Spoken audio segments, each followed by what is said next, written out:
August 1944, Normandy, France. The Allied invasion was dying in the French countryside, and everyone knew it. This is the story of General Guy Simonds, the Canadian commander who became the one Allied general German officers privately admitted they feared above all others. 6 weeks had passed since D-Day, and the great breakout from the beaches had turned into a nightmare. British and Canadian forces were stuck fighting around the city of Caen, trapped in a grinding battle that killed 2,000 men every single week. They weren't moving forward. They weren't winning. Every day brought more death for a few hundred yards of bombed-out farmland. American troops faced the same horror in the hedgerow country to the west, where every field hid German machine guns and every lane became a killing zone. The Allied advance was measured in yards, not miles. German defenders were killing 3 Allied soldiers for every German casualty.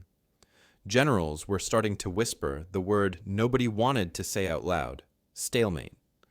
The top commanders all agreed on one thing: real leadership came from experience. Every successful Allied general had commanded troops in the trenches of World War I. Montgomery had fought at the Somme.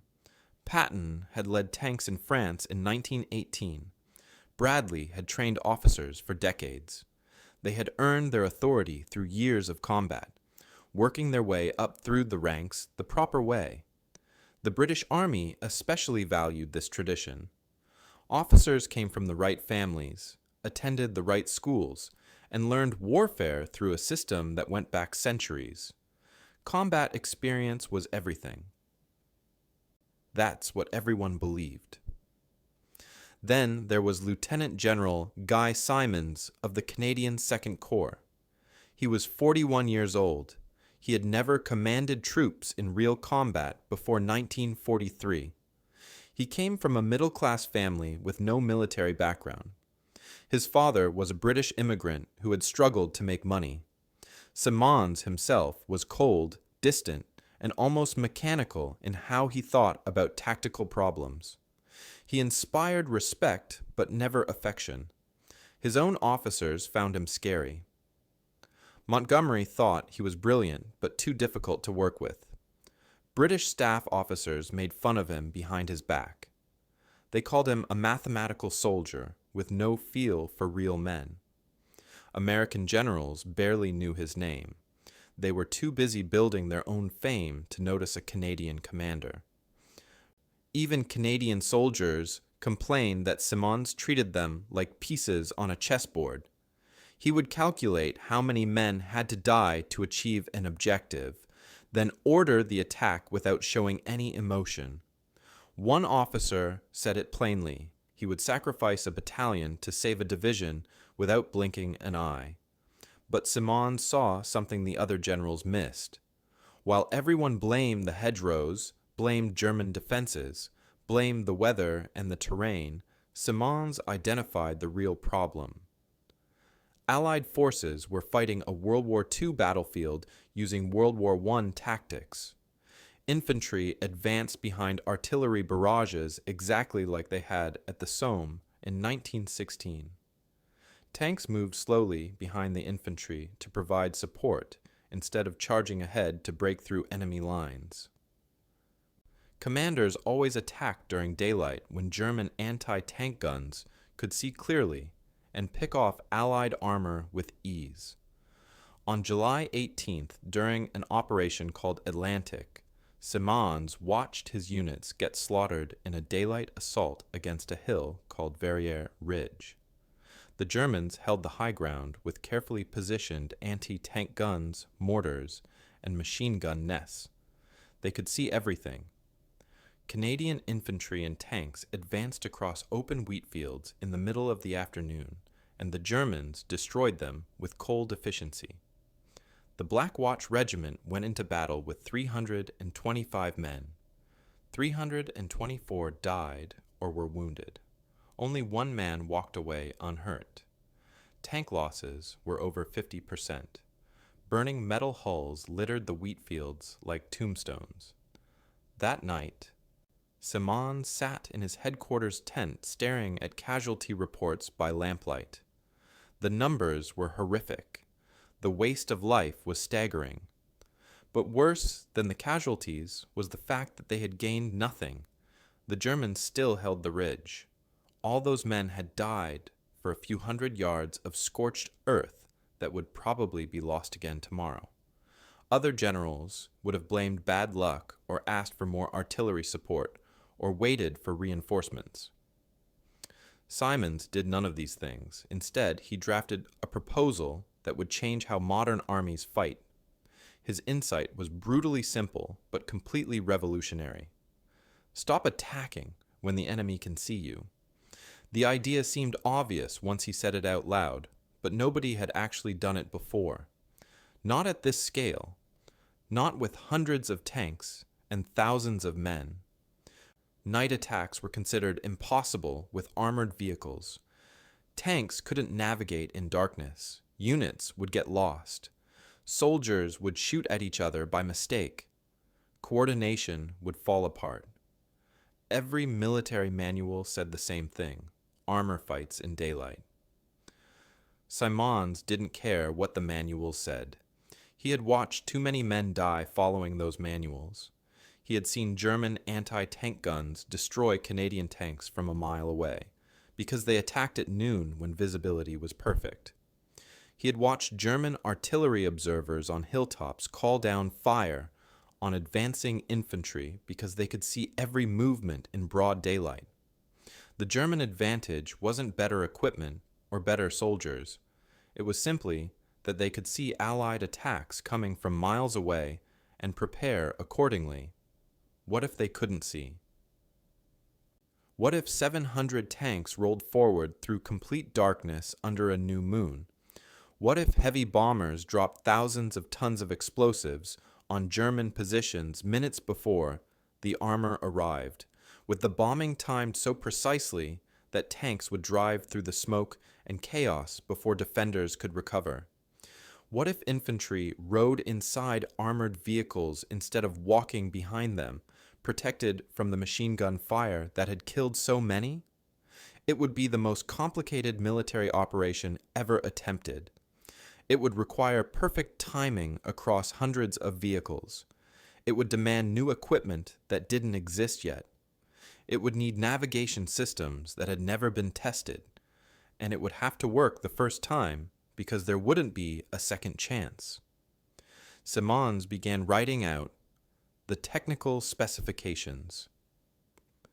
He didn't know yet if anyone would approve his plan. He didn't know if it was even possible.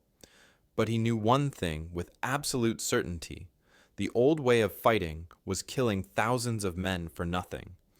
Something had to change, and if the change cost him his career, that was a price worth paying. Within days, Simonds called his plan Operation Totalize, and it would be history's first major nighttime armored assault. The technical specifications were unlike anything attempted before. 720 tanks and armored vehicles would advance in 4 parallel columns through the darkness. Each column would be exactly 200 yards wide. The vehicles would navigate by compass bearing and tracer fire streaking overhead like deadly fireworks. The attack would begin at 11:30 at night under a new moon when darkness would be almost complete. Minutes before the armor rolled forward, 1,020 heavy bombers would carpet bomb German positions, dropping explosives so thick that the earth itself would shake. But infantry couldn't walk behind tanks at night. They would get lost in the darkness and separated from their armor. Machine gun fire would cut them down just like always.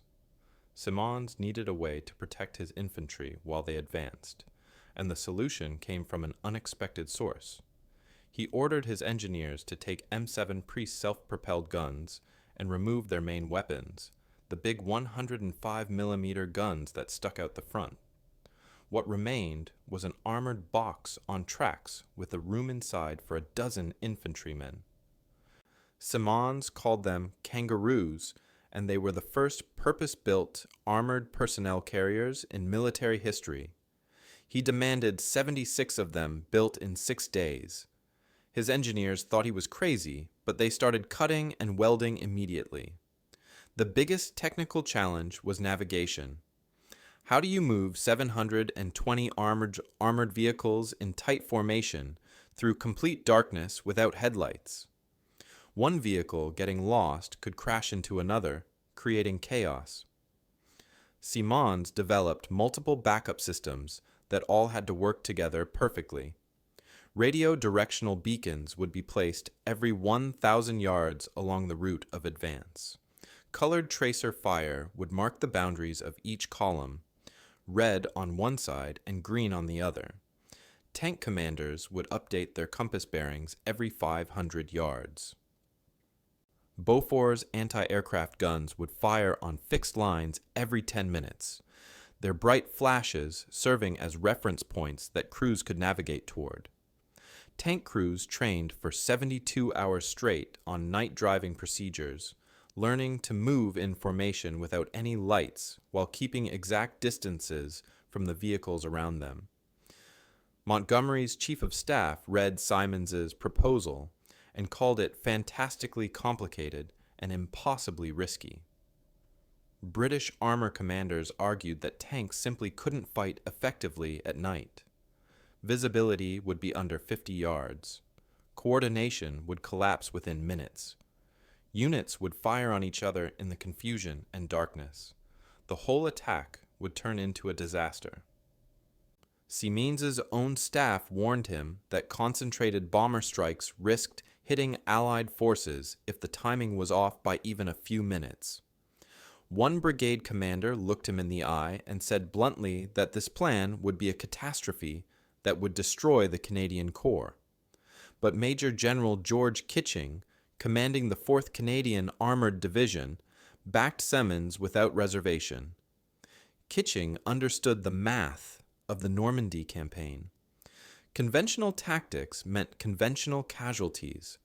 The Canadian Army was losing 300 men every single day using daylight attacks. They were running out of replacements.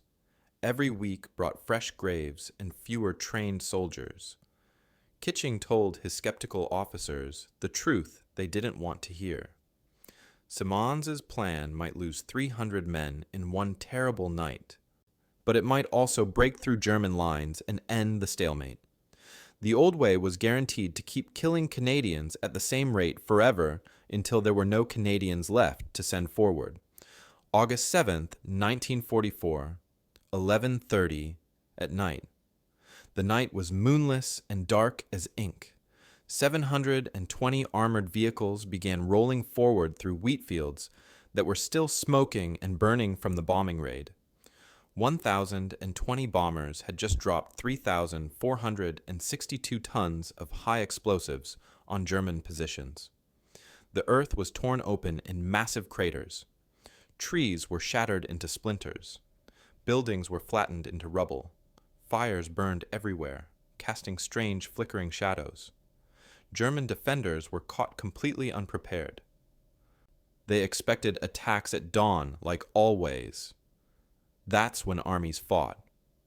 That's what every battle in Normandy had taught them. They were sleeping in their dugouts and bunkers when the bombs fell.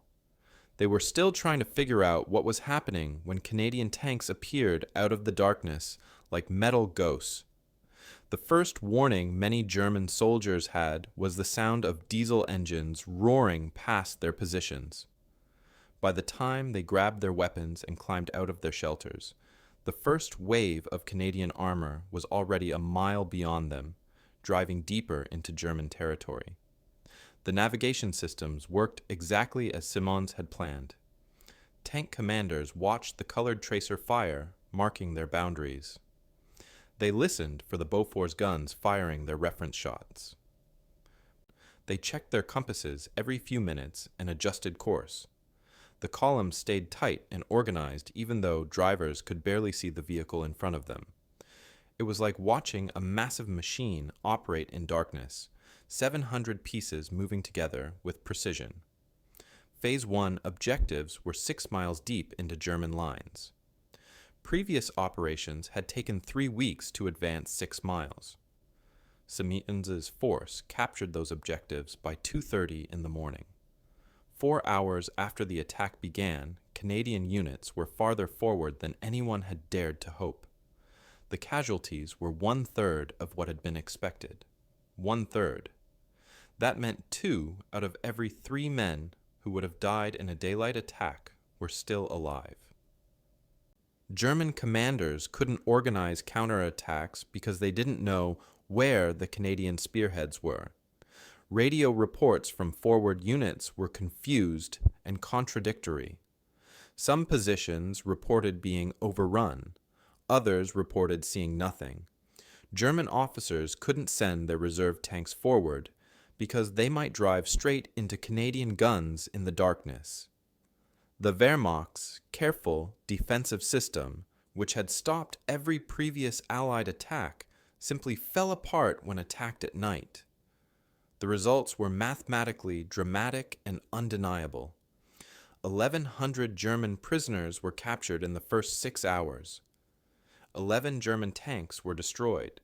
The Canadians lost 18 tanks, which sounds like a lot until you compare it to previous battles, where Canadians lost 50 or 60 tanks to destroy 11 German ones. The kill ratio had completely reversed. The 89th German Infantry Division ceased to exist as a fighting unit. It was simply destroyed, scattered, captured, or killed. Most importantly, Simonds had proved that nighttime armor tactics worked at massive scale. This wasn't a small raid or a limited experiment. This was an entire corps, thousands of vehicles and men, executing a complex operation in complete darkness and succeeding beyond expectations. Every manual that said it was impossible was now proven wrong. Every general who said tanks couldn't fight at night had to reconsider everything they thought they knew. The attack penetrated further in 3 hours than previous operations had managed in 3 weeks. The casualty rate dropped by 75%, while the advance rate increased by 400%. Simonds had found the answer written in blood and mathematics. Stop attacking when the enemy can see you. When morning came and staff officers compiled the final reports, the before and after statistics were impossible to ignore. Previous Canadian operations in Normandy had gained 2.3 miles per week while losing 340 soldiers for every mile captured. Operation Totalize gained 6 miles in 18 hours while losing only 85 casualties per mile. The casualty rate dropped by 75%. The advance rate increased by 400%. These weren't small improvements. These were numbers that changed everything about how modern war could be fought. German intelligence reports captured weeks later revealed something even more significant than the tactical success. The psychological impact on German commanders was severe. An after-action report from the 12th SS Panzer Division stated clearly that the night attack by massed armor was completely unexpected. Forward positions were overrun before defensive fire could be organized. Then came the sentence that revealed everything. This Canadian commander understands armored warfare better than any British or American general we have faced. The report was classified, meant only for German eyes. It wasn't propaganda or exaggeration. It was a professional military assessment, and it named Simonds as the most dangerous opponent they had encountered. SS General Kurt Meyer, who commanded one of Germany's most elite divisions against Simonds, wrote about him years later in his memoir. Meyer was known as Panzer Meyer, a legend in the Wehrmacht, a commander who had fought across Europe and faced the best the Allies could send against him. His words about Simonds were chilling in their respect. Simonds was the most dangerous opponent I encountered. He was ice-cold, calculating, and willing to accept losses that would have paralyzed British commanders. He studied our defensive tactics and systematically developed counters. Fighting him was like playing chess against someone who thought 3 moves ahead. The Wehrmacht began circulating specific warnings about Simonds' corps to all units facing Canadian forces. No other Allied formation received this treatment. Not Patton's Third Army, not Montgomery's 21st Army Group, only Canadian Second Corps under Simonds. German standing orders emphasized that Canadian Second Corps attacks may occur at any hour, especially at night. Forward positions must maintain 50% alert status continuously. The Germans were so afraid of another Neunt attack that they kept half their soldiers awake around the clock, which exhausted units and reduced combat effectiveness, even when no attack came. By September, Simonds had expanded his tactical innovations across multiple operations. The Battle of the Scheldt was his masterpiece of combined arms warfare. The mission was to clear German forces from the approaches to Antwerp port. Without Antwerp, the Allies couldn't supply their armies deep in Europe, but the approaches were protected by water, flooded fields, and heavily fortified German positions on both sides of the Scheldt Estuary. British commanders looked at the problem and said it would take months and cost tens of thousands of casualties. Simonds planned an amphibious assault across the Scheldt Estuary using waterproof tanks and tracked amphibious vehicles called buffaloes. The operation involved 3,000 vehicles crossing 1,200 yards of tidal water under German artillery fire. British commanders declared it impossible. The tidal currents were too strong. The vehicles would sink or be swept out to sea. German guns on both shores would destroy anything that tried to cross. Every conventional military analysis said the operation couldn't succeed. Simonds launched the attack anyway on October 26th. The sensory reality of his operations was brutal and unforgettable. Canadian soldiers remembered the deafening roar of diesel engines echoing across dark water, hundreds of vehicles churning through cold October waves. The acrid smoke of burning oil mixed with the salt spray and the sharp chemical smell of cordite from exploding shells. Tracer fire arced overhead in long red and green streaks, beautiful and deadly at the same time. German artillery shells sent up white plumes of water when they missed, and orange fireballs when they hit. The strange thing was the disorientation, soldiers said later. Navigating by colored tracer fire in darkness while your vehicle pitched and rolled in tidal currents felt like being in a nightmare where nothing stayed still and death could come from any direction. Inside the Kangaroo armored personnel carriers, infantrymen sat shoulder to shoulder in complete darkness. They couldn't see anything. They could only feel every lurch and bounce transmitted through the armor plating. They could hear the engine roaring and the treads clanking, and sometimes the sharp metallic ping of small arms fire hitting the exterior. They knew that German anti-tank rounds that would have killed them instantly in open trucks now sparked harmlessly off the steel walls around them. The psychological effect was strange. Being inside armor was terrifying and reassuring at the same time. You couldn't see death coming, but you also couldn't be touched by machine gun fire that had killed so many of their friends in previous battles. While Patton's breakout grabbed headlines across America, his Third Army racing across France in August, it was Simonds's grinding battles that actually destroyed German armor reserves. American newspapers ran huge stories about Patton covering 300 miles in 30 days. His face was on magazine covers. His quotes about blood and guts were repeated everywhere. But military historians later understood the real story. Operation Totalize destroyed elements of 6 German divisions. Operation Tractable, Simonds' follow-up attack on August 14th, used the same night attack principles to close the Falaise Gap, trapping 50,000 German soldiers in a pocket where they were killed or captured. Without Simonds' operations fixing German armor in place and destroying panzer reserves, Patton's tanks would have faced coordinated counterattacks from fresh German divisions instead of scattered resistance from exhausted remnants. Yet recognition and fame completely eluded Simonds. American newspapers wanted heroes who looked good in photographs and said quotable things. Patton wore ivory-handled pistols and gave speeches about how Americans love a winner and will not tolerate a loser. That was great copy. That sold newspapers. British press celebrated Montgomery's strategic brilliance and his careful, methodical approach. That fit the British self-image.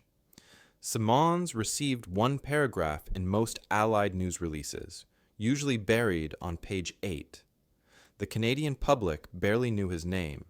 His cold personality made him completely unmarketable compared to colorful Americans or aristocratic British commanders.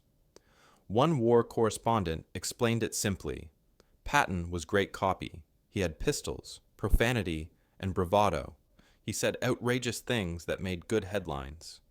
Simonds gave precise casualty ratios and tactical assessments in a flat voice. He explained operations using mathematics and statistics. Guess which one sold newspapers? German commanders never forgot him, though.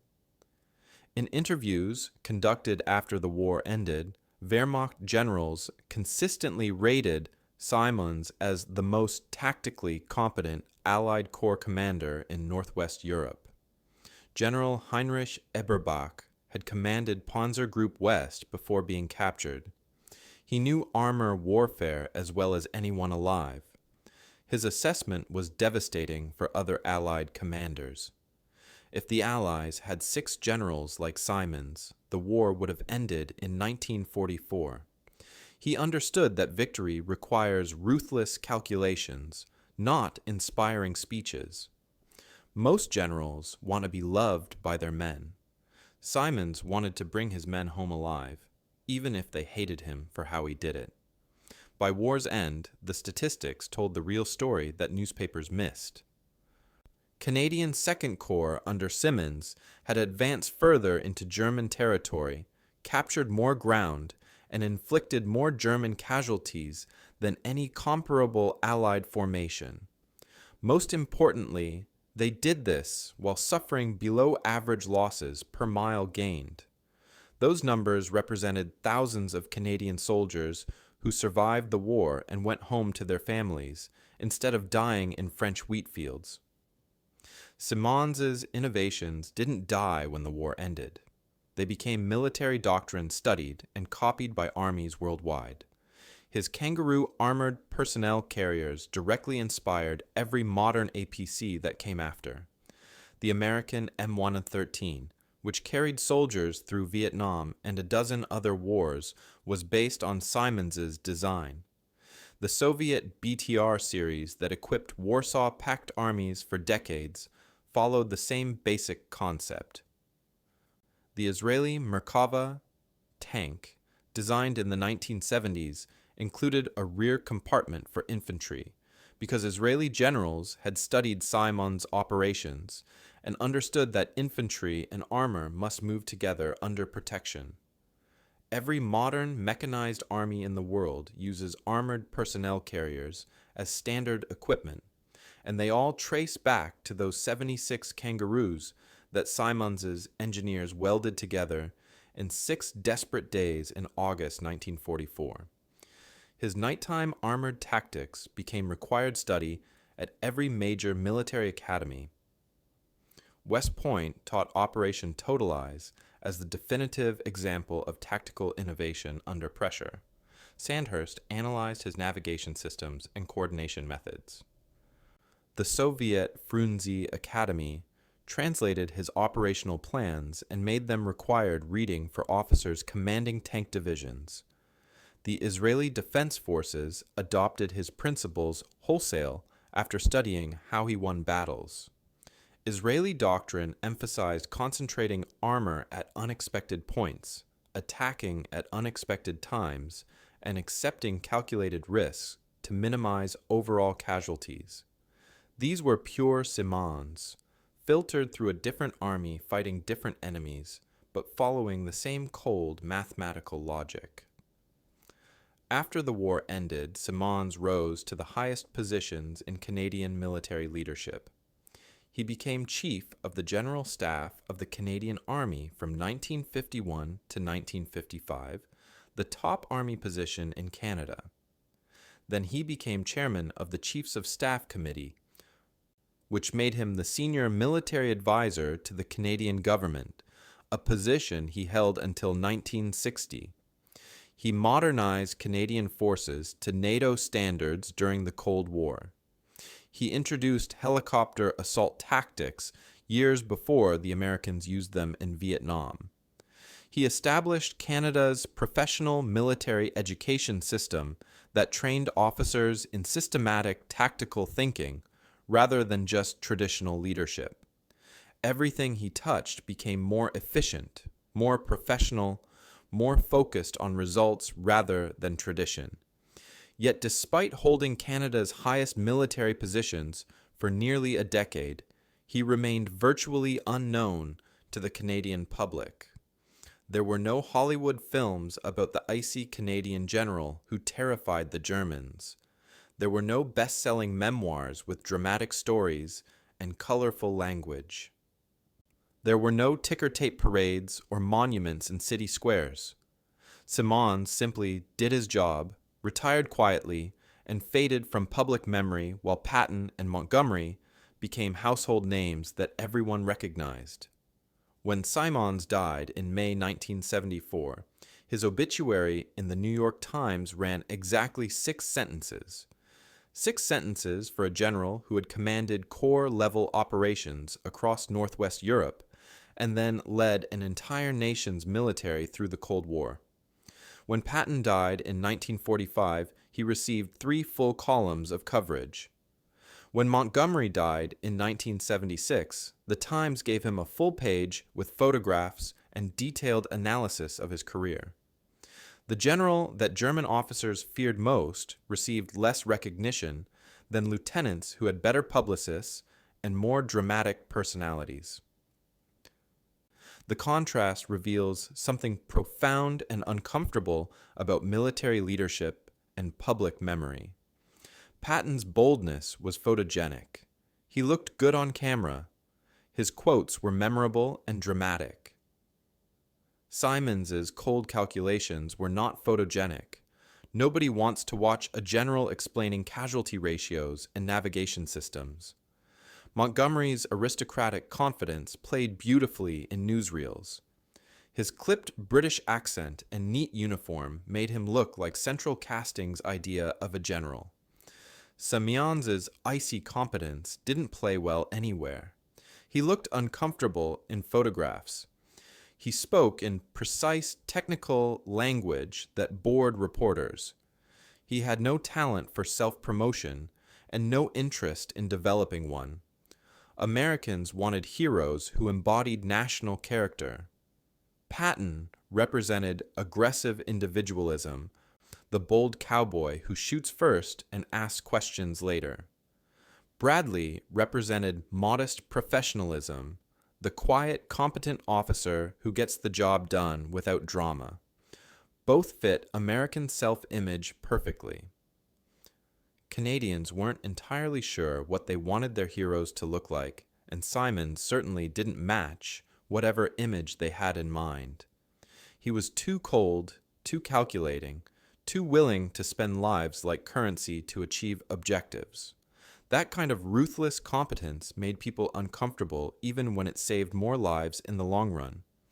But effectiveness and popularity are completely different measurements, and Simonds achieved what military commanders are actually supposed to achieve: mission success with minimum casualties. Those are the only 2 things that matter in war. His corps suffered 30% fewer casualties per objective captured than comparable British or American formations, 30%. Those statistics represent thousands of soldiers who came home to their families instead of dying in French fields or Dutch towns. Those men got to see their children grow up. They got to grow old with their wives. They got to live full lives because a cold, calculating general treated them like valuable resources to be conserved rather than brave heroes to be spent freely. The lesson extends far beyond World War II and military history. The most effective leaders often aren't the most celebrated. Real innovation comes from cold analysis and systematic thinking, not inspiring rhetoric and dramatic gestures. Simonds saw warfare as a mathematical problem requiring systematic solutions. Exactly that mindset makes bureaucracies uncomfortable because it challenges established traditions and questions comfortable assumptions. But that same mindset wins battles and saves lives. Professional organizations resist people like Simonds because they make traditional leaders look bad by comparison. It's easier to celebrate the general who gives inspiring speeches than to promote the general who reduces casualty rates through boring logistics and careful planning. Today's military professionals study Simonds' operations in detail at staff colleges worldwide. The 1991 Gulf War used night attacks by armored forces as a central strategy, directly applying principles Simonds established in 1944. American tanks and armored vehicles advanced through darkness using GPS navigation and night vision equipment. But the operational concept was pure Simonds. Attack when the enemy can't see you. Modern combined arms doctrine, which integrates armor, infantry, artillery, and air support into coordinated operations, follows patterns he established 80 years ago. Every time a modern army conducts a major offensive operation, they're using tactics and principles that Simonds developed while other generals were still thinking about World War I. Perhaps the deepest irony of Simonds' story is that he earned exactly what he valued most. Not fame or affection or public recognition. He earned professional respect and tangible results. German generals who fought against him understood his achievement even if newspapers didn't care. Those German assessments, written for internal use with no reason to exaggerate or flatter, prove more significant than any parade or medal.